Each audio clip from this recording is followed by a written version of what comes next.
leremos no Evangelho de Mateus, capítulo 13, do verso 24 ao verso 30 e do verso 36 ao verso 43. Verso 24 ao verso 30 primeiro. Outra parábola lhes propôs dizendo: o reino dos céus é semelhante a um homem que semeou boa semente no seu campo. Mas enquanto os homens dormiam, veio o inimigo dele, semeou o joio no meio do trigo e retirou-se. E quando a erva cresceu e produziu fruto, apareceu também o joio.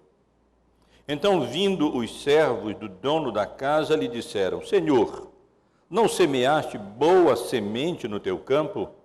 De onde vem, pois, o joio? Ele, porém, lhe respondeu: um inimigo fez isso. Mas os servos lhe perguntaram: queres que vamos e arranquemos o joio? Não, replicou ele, para que, ao separar o joio, não arranqueis também com ele o trigo. Deixai-os crescer juntos até a colheita, e no tempo da colheita direi aos ceifeiros: ajuntai primeiro o joio, atai-o em feixes, para ser queimado, mas o trigo recolhei-o no meu celeiro. Verso 36. Então, despedindo a multidão, foi Jesus para casa. E chegando-se a ele, os seus discípulos disseram: explica-nos a parábola do joio do campo. E ele respondeu: o que semeia a boa semente é o Filho do Homem. O campo é o mundo. A boa semente são os filhos do reino, o joio são os filhos do maligno. O inimigo que semeou é o diabo. A ceifa é a consumação do século e os ceifeiros são os anjos. Pois assim como o joio é recolhido e lançado ao fogo, assim será na consumação do século. Mandará o Filho do Homem os seus anjos, que ajuntarão do seu reino todos os escândalos e os que praticam a iniquidade, e os lançarão na fornalha acesa. Ali haverá choro e ranger de dentes. Então os justos resplandecerão como o sol no reino de seu Pai. Quem tem ouvidos para ouvir, ouça. Meus irmãos, não é incomum que o crente fique muitas vezes indignado e mesmo se impaciente com a iniquidade e também com a prosperidade dos ímpios nessa vida. Não é verdade? Não é verdade que nós mesmos, muitas vezes, nos indignamos e nos impacientamos ao constatarmos ao nosso derredor a iniquidade, a vileza, a torpeza, a impiedade. E apesar disso, a prosperidade daqueles que nós naturalmente esperaríamos sobre eles a mão de Deus, o juízo de Deus para com eles. O conhecido Salmo de 73 de Asaf é talvez um dos melhores exemplos bíblicos desse sentimento de indignação e de impaciência para com a prosperidade dos ímpios. Os irmãos conhecem certamente bem o Salmo 73 de Asaf e lembram como Asaf reflete acerca dessa questão, e ele mesmo não quer pensar sobre isso, mas como ele se impacienta e como reconhece que quase se resvalam os seus pés quando ele contempla a prosperidade dos ímpios. Como aqueles que praticam mal, prosperam, como os arrogantes se dão bem, na maioria das vezes, na vida, como apesar da iniquidade, da impiedade deles, eles parecem não partilhar das canseiras dos mortais, se cingem de violência, motejam, falam maliciosamente, contra os céus desandam a boca, e ainda assim o povo se volta para eles e os tem por fonte de que bebe a longos sorvos. Até que Asaf entra no santuário de Deus, reflete sobre o destino dos ímpios, e então percebe como eles se encontram a um passo da destruição. Como finalmente se resvalarão aos pés deles, como eles se encontram em lugares escorregadios e como eles cairão na destruição. E assim o salmo termina, Asaf professando a sua fé, dizendo: todavia estou sempre contigo, tu me seguras pela minha mão direita, tu me guias com o teu conselho e depois me recebes na glória. Mas essa não é uma experiência apenas de Asaf.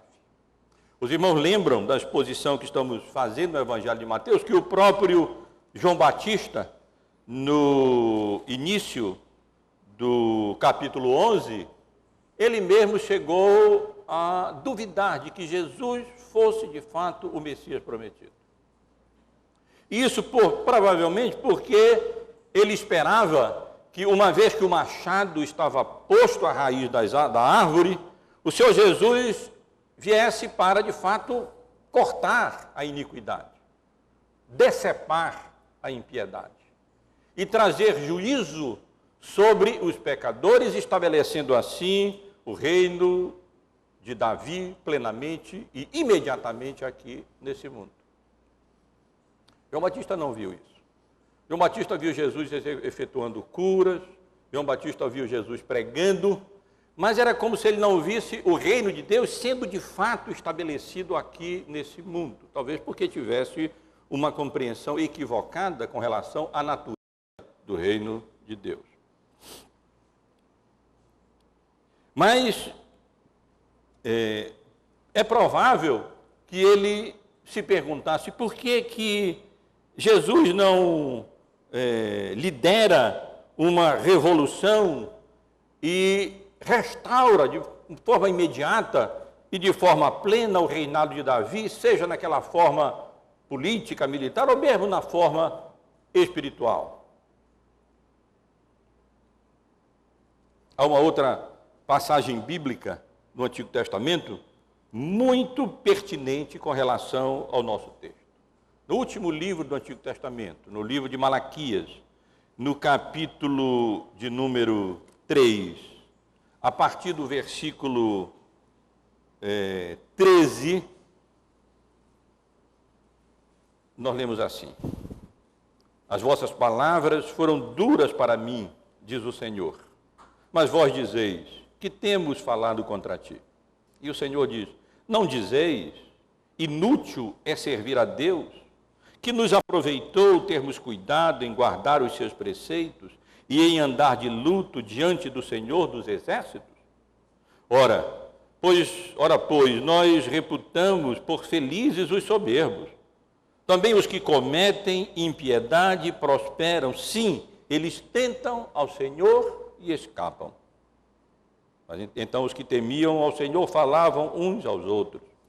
O Senhor atentava e ouvia. Havia um memorial escrito diante dele, para os que temem ao Senhor e para os que lembram do seu nome. Eles serão para mim em particular tesouro. Naquele dia que preparei, diz o Senhor dos Exércitos, poupa-los-ei como um homem poupa o seu filho que o serve. Então vereis a diferença, outra vez a diferença entre o justo e o perverso, entre o que serve a Deus e o que não o faz. Pois eis que vem o dia e arde como fornalha sobre os soberbos e sobre os que cometem perversidade. Serão como restolho. O dia que vem os abrasará, diz o Senhor dos Exércitos, de sorte que não lhes deixará nem raízes, nem ramos. Nem ramos. Mas para vós outros, que temeis o meu nome, nascerá o sol da justiça, trazendo salvação nas suas asas. Saireis e saltareis como bezerros soltos na estrebaria. Meus irmãos, é disso que o nosso texto fala. O texto que nós acabamos de ler de Mateus aborda exatamente essa questão, aborda exatamente esse problema. Ou seja, da nossa impaciência como cidadãos do reino diante da presença no nosso meio, como cidadãos do reino, no mundo em que vivemos, da iniquidade, da transgressão, da corrupção, do pecado e da impiedade. E qual de nós muitas vezes não se pergunta, será que mudança, na realidade, o reino de Deus está efetuando aqui nessa vida? Parece que nós não vemos a prosperidade do reino de Deus aqui neste mundo. A iniquidade continua prosperando, o pecado também, e nós parece que muitas vezes nos encontramos como João Batista, ou como Asaf, ou como Malaquias. Será que vale a pena amar a Deus, servir a Deus, nos submetermos à vontade de Deus, fazermos a vontade dEle, com a graça dEle,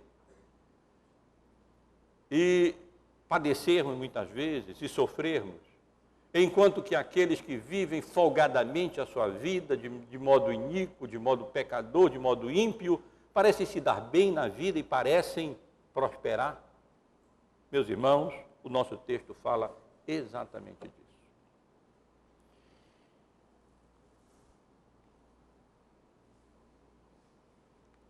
Nas duas mensagens anteriores, nós estivemos aqui considerando o início dessa nova sessão compreendida no capítulo 13 do Evangelho de Mateus.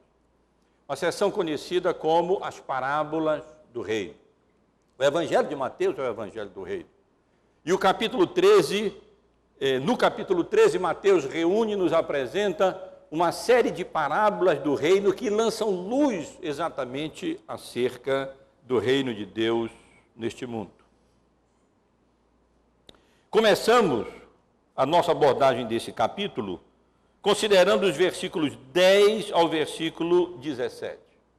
A explicação de Jesus em resposta à pergunta dos seus discípulos: por que eles falam por parábolas?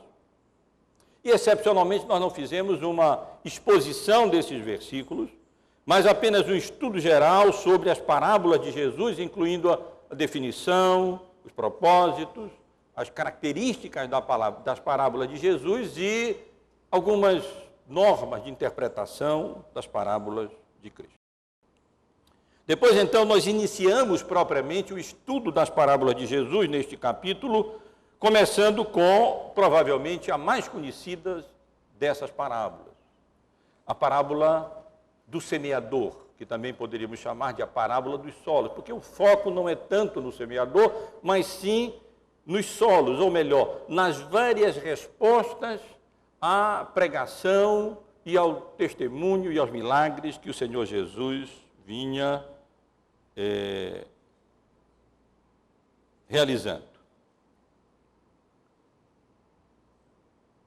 E hoje, meus irmãos, desejo refletir sobre a segunda parábola do reino, que Mateus registra aqui no seu capítulo, no capítulo 13 do seu Evangelho.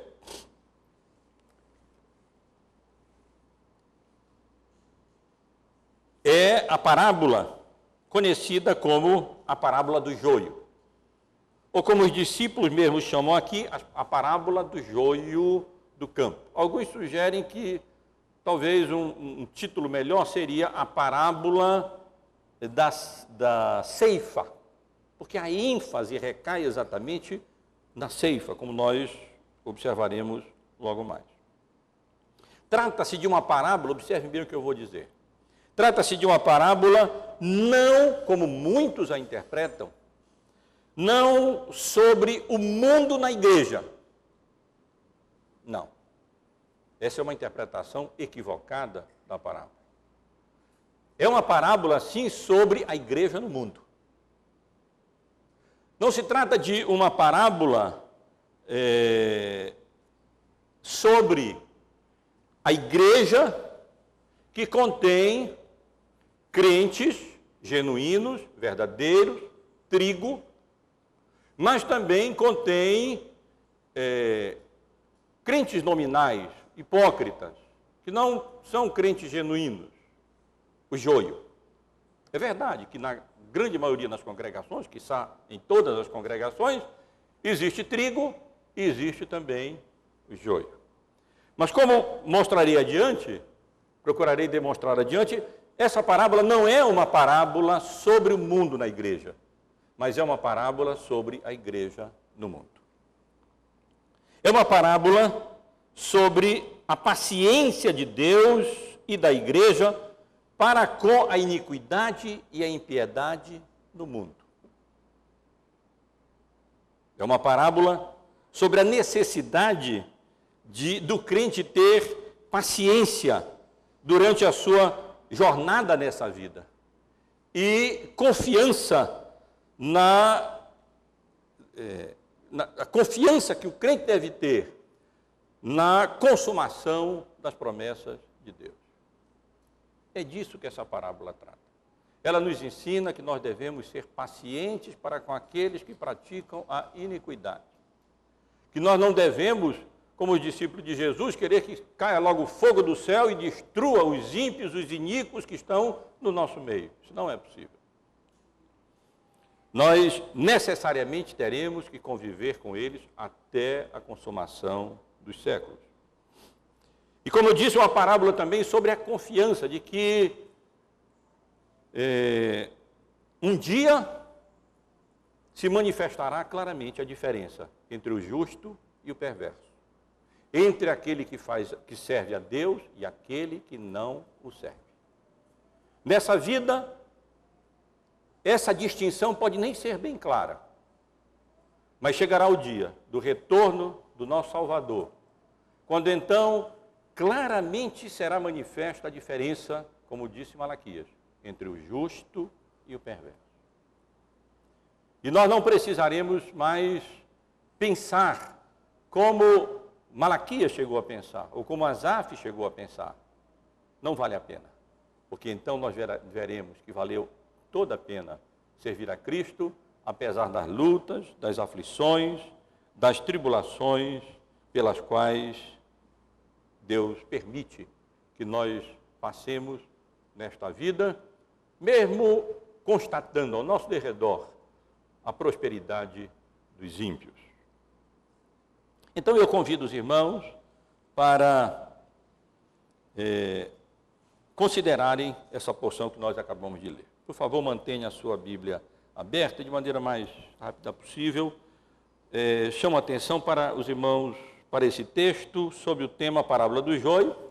Poderíamos chamar também de a igreja no mundo, ou ainda, aproveitando as palavras de Malaquias, a diferença entre o justo e o perverso. Naturalmente, o texto, até fisicamente, ele se encontra dividido em duas partes, né? A primeira parte é a parábola que Jesus contou, dos versículos 24 até o versículo 30. Depois ele contou ainda outras pequenas parábolas, que, se Deus permitir, consideraremos no próximo domingo. E depois, então, despedida a multidão, chegando em casa, Jesus fornece a explicação da parábola a partir do versículo 36 até o versículo 43. Então, vamos observar primeiro a parábola, apenas lembrar a parábola e aqui fazer algumas observações. Observe, irmãos, que o que é que nós temos aqui nessa parábola? Primeiro, é um relato da parábola que Jesus contou, uma referência a esta parábola. Outra parábola lhes propôs, dizendo.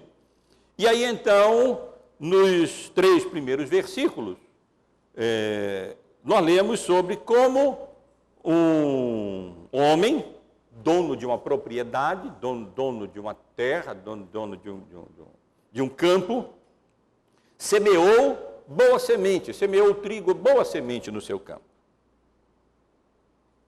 Mas, enquanto os seus trabalhadores, os seus funcionários, os seus semeadores dormiam à noite nas trevas, veio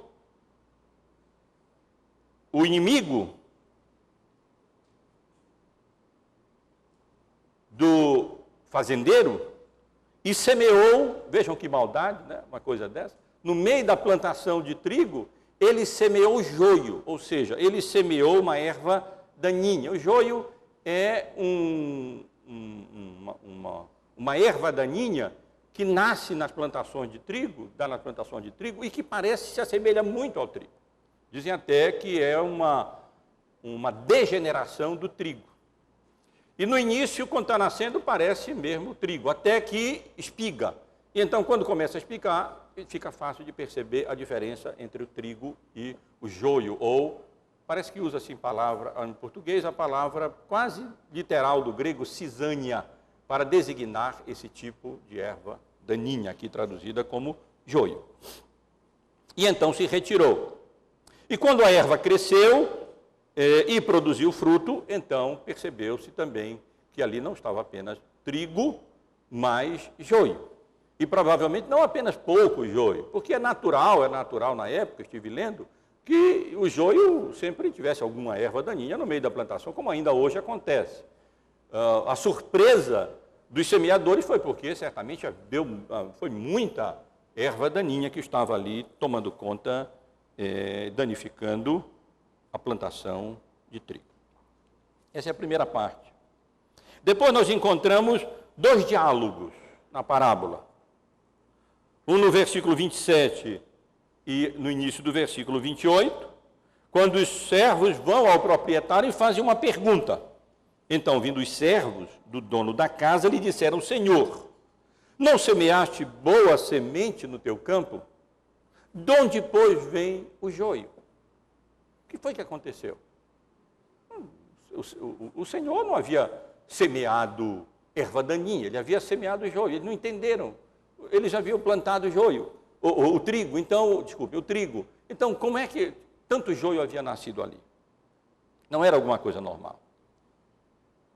E o proprietário da terra respondeu de forma curta: um inimigo fez isso. Foi obra de um inimigo que nas trevas sabotou, na realidade, a sua plantação de trigo. E na seção final da parábola, nós encontramos o segundo diálogo. Novamente os servos vão e fazem uma pergunta ao proprietário e ele então responde. Na segunda parte do verso 28 em diante. Mas os servos lhe perguntaram: queres que vamos e arranquemos o joio? Que eles se metessem ali no meio da plantação e fossem arrancando todo aquele joio que havia nascido no meio ao trigo? E nos 2 últimos versos da parábola, nós encontramos a resposta do proprietário da terra. Não, respondeu ele, para que, ao separar o joio, não arranqueis também com ele o trigo. Ou seja, por causa do trigo, exatamente por causa do trigo, é que não era viável, possível, naquele momento ainda, durante o crescimento, a maturação do trigo, arrancar também o joio. Deixai-os crescer juntos até a colheita, disse ele. E no tempo da colheita direi aos ceifeiros: ajuntai primeiro o joio.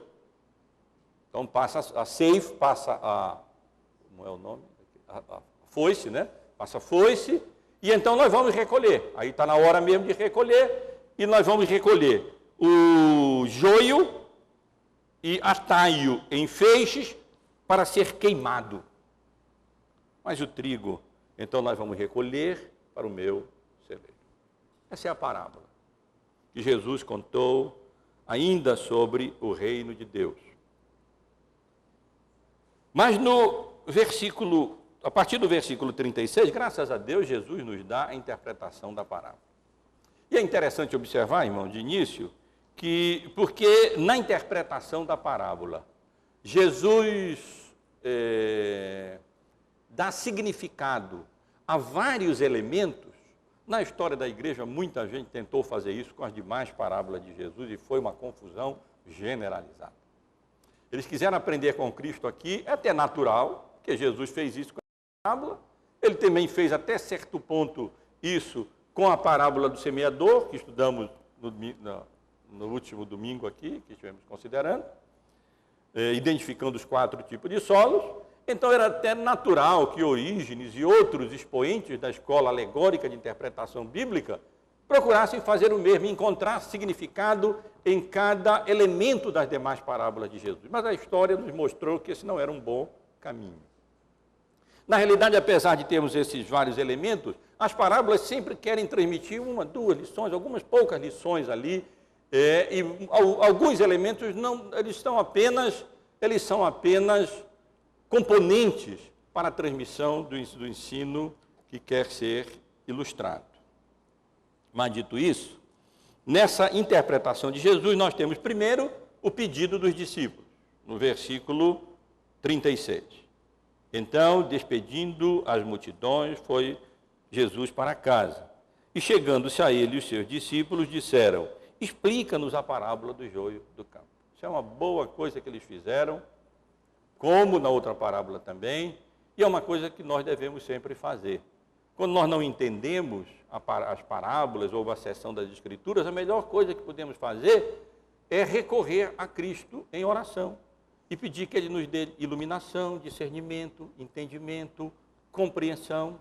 Isso não significa que nós vamos deixar de fora os outros meios que Deus nos dá, os livros, a literatura, o estudo. É sempre bom orar e trabalhar, e não apenas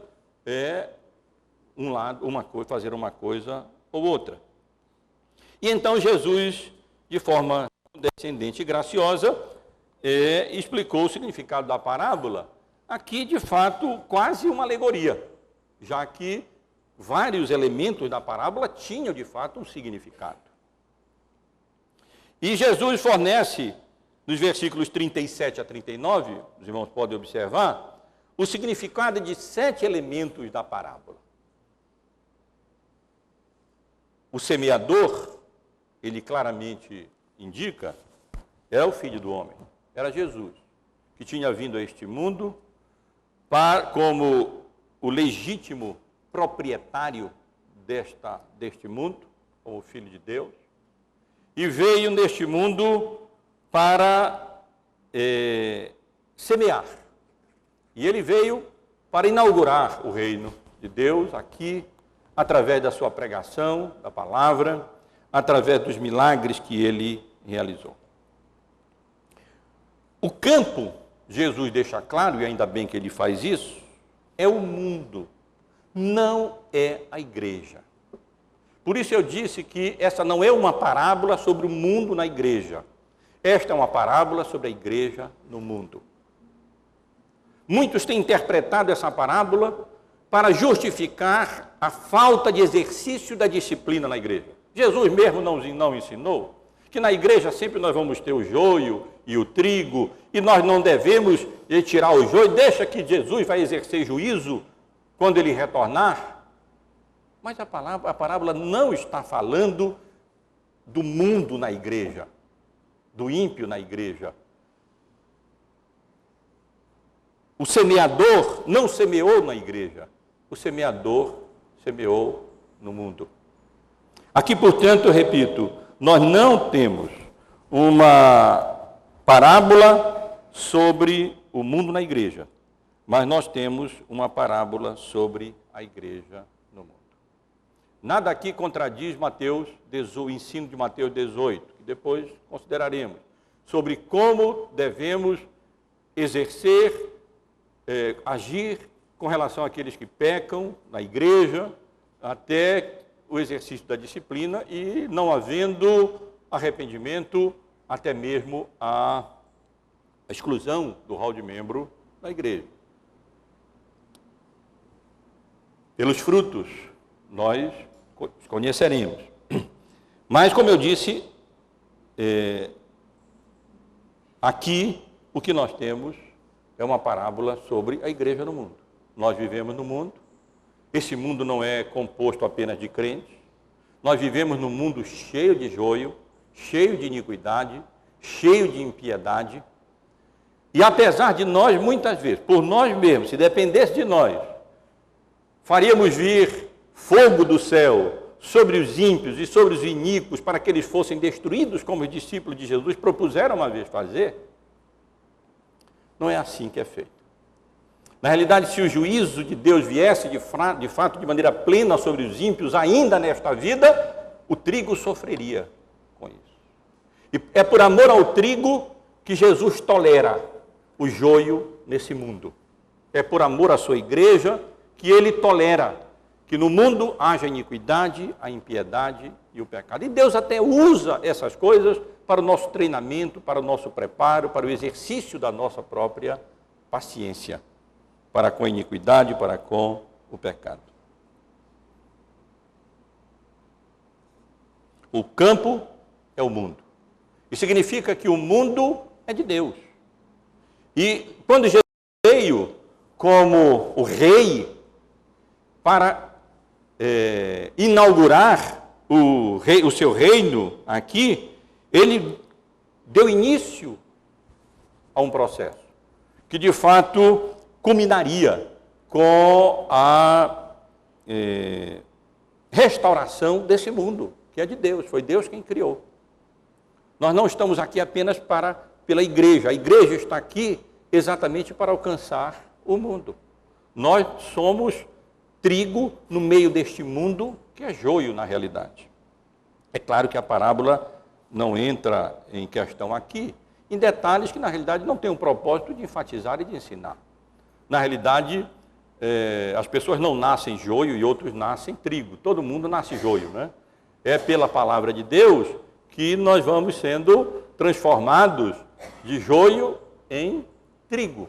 Mas isso não é o propósito da parábola e por isso esses detalhes não são mencionados. A boa semente de Jesus, vejam só, são os filhos do reino. Na parábola anterior, a semente era o quê? A palavra, claramente. Mas aqui, os filhos do reino, a semente não é diretamente a parábola, mas os crentes. Jesus semeia crentes no mundo.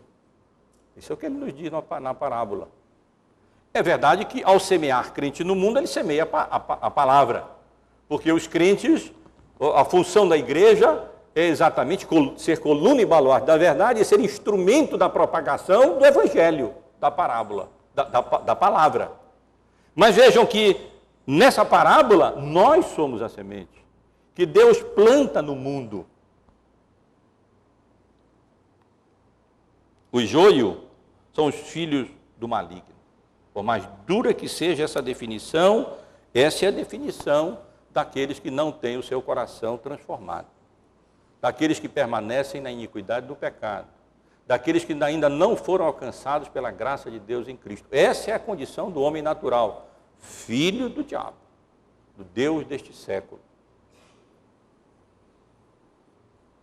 A ceifa é a consumação dos séculos, ou seja, a realização final, o cumprimento final, tanto das ameaças como das promessas de Deus. Das ameaças de juízo e das ameaças de bem-aventurança. De juízo para os filhos do diabo, para o joio. De bem-aventurança para os filhos de Deus. Os ceifeiros, como lemos em outras passagens bíblicas, como no Evangelho de Mateus, mais adiante, no capítulo 24, também no livro de Apocalipse, no capítulo 14, são os anjos. Nós não fomos chamados para ceifar o mundo. Nós não fomos chamados para aquela colheita final. Nós fomos chamados para sermos semeadores. A nós cabe semear. Nós não somos especialistas em ceifa. Aqueles ceifeiros não tinham essa atribuição. E por isso, apesar deles proporem isso,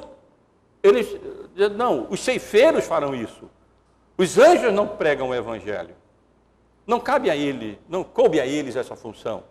Mas a nós não cabe a função de ceifar. Aos anjos caberá essa função de ceifar e lançar o joio no inferno e o trigo bem guardado no celeiro de Deus. E finalmente, meus irmãos, nos versículos 40 a 49, depois de dar o significado desses principais elementos da parábola, o semeador é o filho do homem, o campo é o mundo, a boa semente os filhos do reino, o joio os filhos do maligno, o inimigo é o diabo, a ceifa a consumação dos séculos, e os ceifeiros o anjo. Eu pulei o inimigo, o diabo, esqueci de apenas mencionar que ele é o grande falsário das obras de Deus e o grande inimigo de Cristo, da igreja, o grande sabotador da obra de Deus neste mundo. Jesus, então, acrescenta uma explicação. E nessa explicação do versículo 40, os irmãos podem observar, até o final, versículo 43, Jesus focaliza o destino final dos ímpios. Pois assim como o joio é colhido e lançado ao fogo, assim será na consumação do século.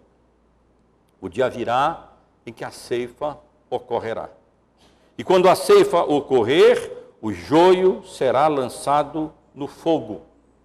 Quando da consumação dos séculos, quando o Senhor Jesus retornar em glória para juízo, então nós veremos claramente a diferença entre o que serve a Deus e o que não o serve.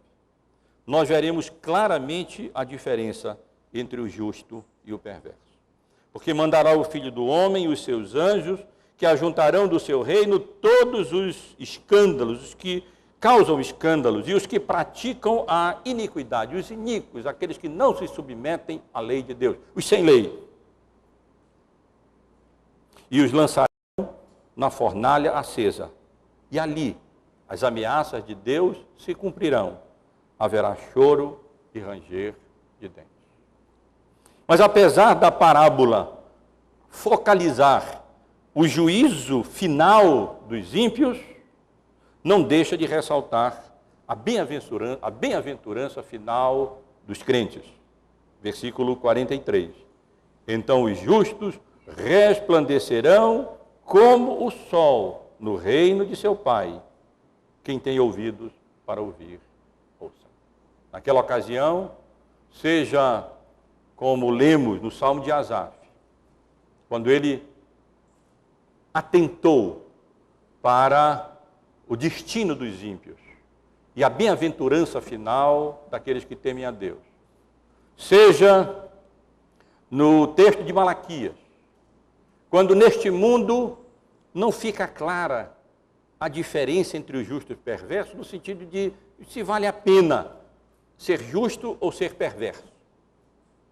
Mas um dia nós veremos que valerá a pena servir a Deus, apesar das incompreensões, das injustiças, apesar das aflições, das tribulações, das perseguições que os filhos de Deus sofrem nesta vida, vale a pena.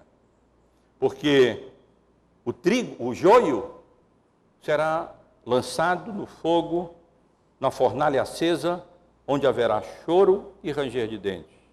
Mas os justos, aqueles que foram justificados pela graça de Deus em Cristo, aqueles que foram considerados justos, imputados justos, porque se arrependeram dos seus pecados e se confiaram a Cristo como seu único e suficiente Salvador, esses serão glorificados e resplandecerão como o sol no reino de seu Pai.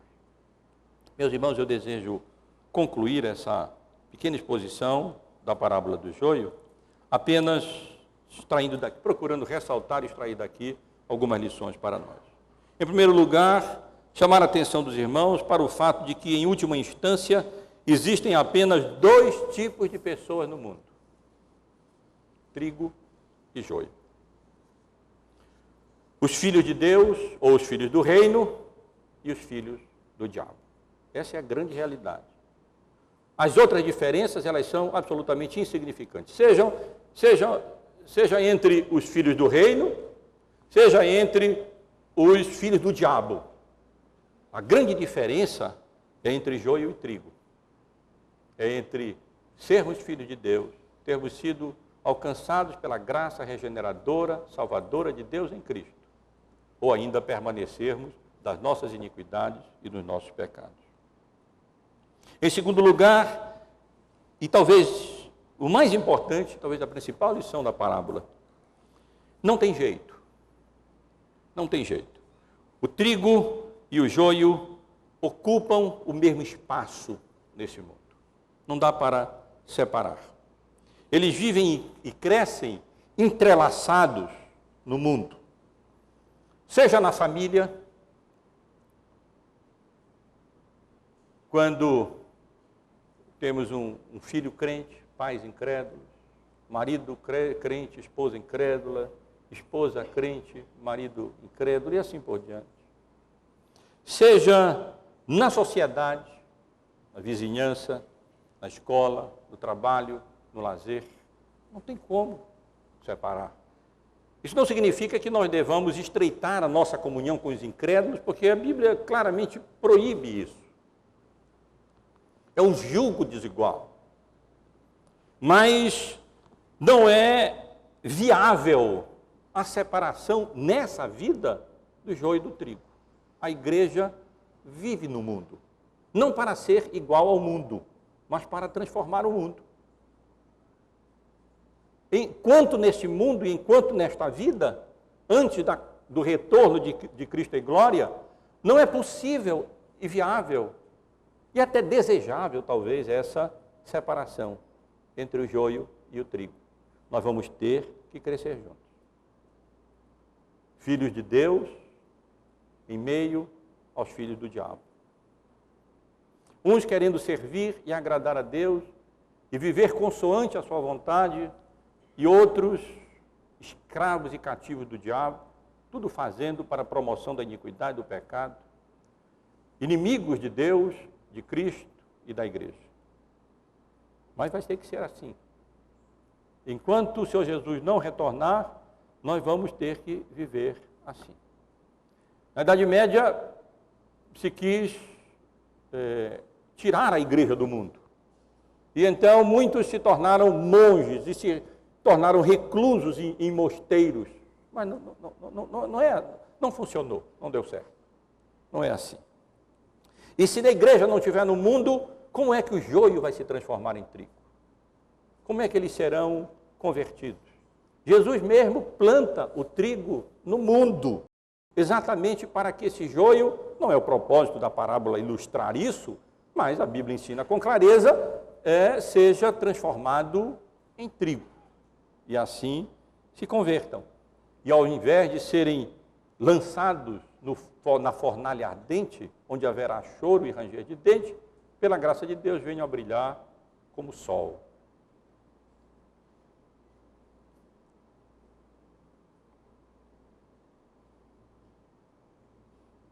Em terceiro lugar, chamo a atenção dos irmãos para o fato de que, visto que não é possível, esqueci de mencionar, até na igreja. Até na igreja. Ou seja, não tem jeito. O trigo estará no meio do joio, o joio no meio do trigo, na família, na sociedade e, infelizmente, até na igreja. E aí, nesse caso, tá bom, apenas nesse caso a gente pode dizer que é verdade, que também a parábola diz alguma coisa sobre o mundo na igreja, mas não é esse o propósito da parábola. A propósito da parábola é sobre a igreja no mundo. Mas não tem jeito, mesmo na igreja, o joio se faz presente.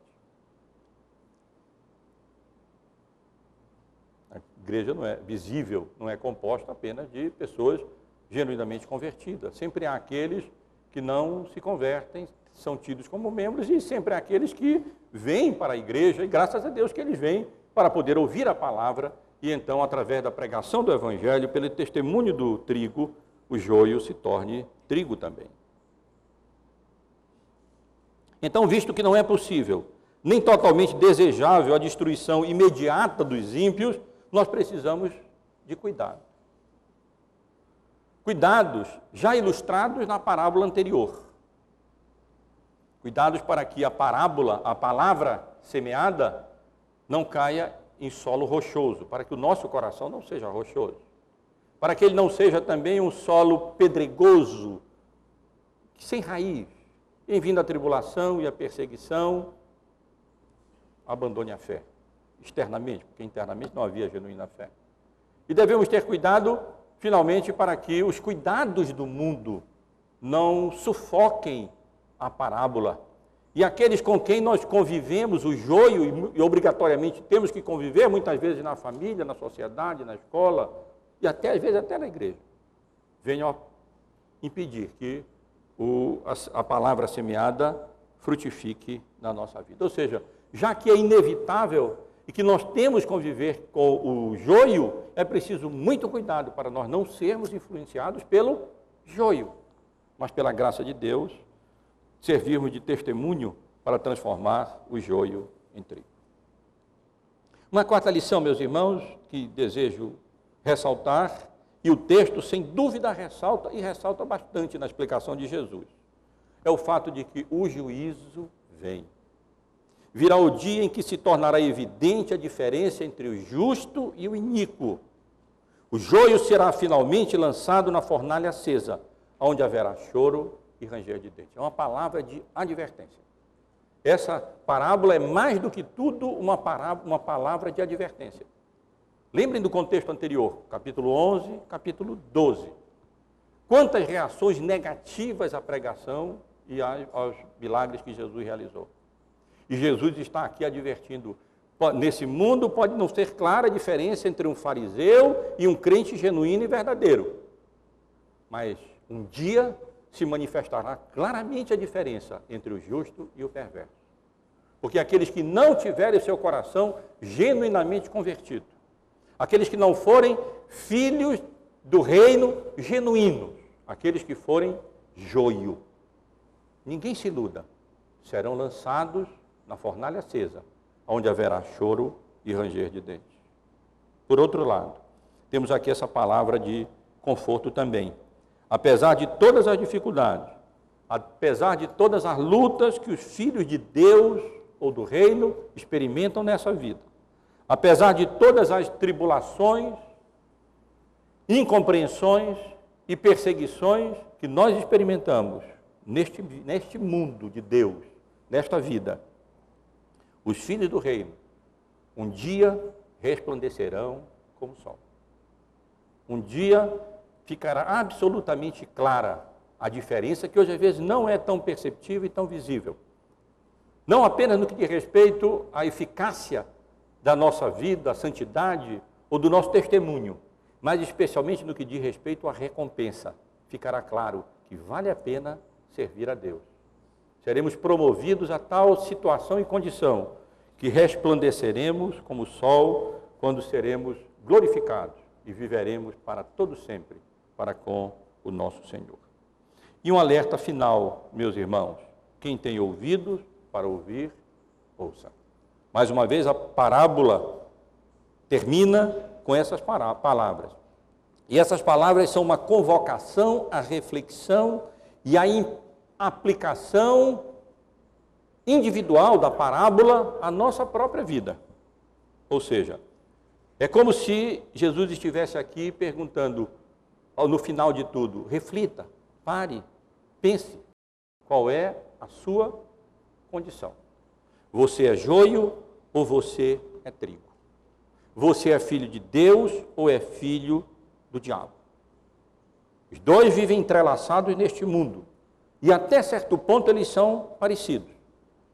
Mas certamente virá o dia em que se manifestará claramente a diferença entre eles, entre o justo e o perverso.